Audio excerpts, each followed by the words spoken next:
Muscle Contraction and Relaxation by Sophia, Mallory, and Adele. The brain sends an impulse by way of a neuron. The end of the motor neuron carries the impulse and travels to a muscle.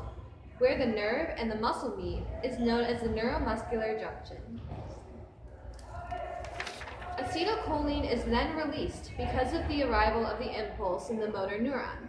There is a gap between the nerve and the muscle that is called the synaptic cleft. The released acetylcholine crosses this cleft and reaches the muscle. The sarcolemma of the muscle fiber is folded extensively because it increases surface area. This allows the sarcolemma to be stimulated more easily. After muscle stimulation, a muscle impulse travels deeper into the muscle, into the transverse tubules. The impulse causes calcium ions that are stored in the sarcoplasmic reticulum to be released into the sarcoplasm. Once there, the calcium ions find troponin molecules and bind to the binding sites. The bonding of calcium to troponin molecules causes tropomyosin molecules to move, which exposes the binding sites on the actin filaments. Now that the binding sites are exposed, myosin can bind there, forming cross bridges between actin and myosin.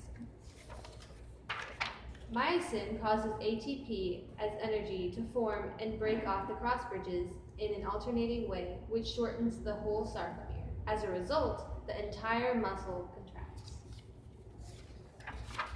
After contraction, the muscle needs to relax.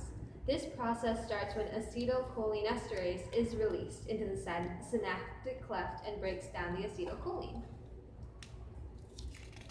Because the acetylcholine is broken down, calcium that had been released into the sarcoplasm are actively transported back into the sarcoplasmic reticulum. Without calcium, the cross bridges between myosin and actin break, and the tropomyosin recovers the binding sites on troponin. The sarcomeres will expand again because there are no cross bridges to pull them together. The muscle relaxes as a result until another nerve impulse stimulates the muscle, and the processes of muscle contraction and relaxation repeat again. Thanks for watching.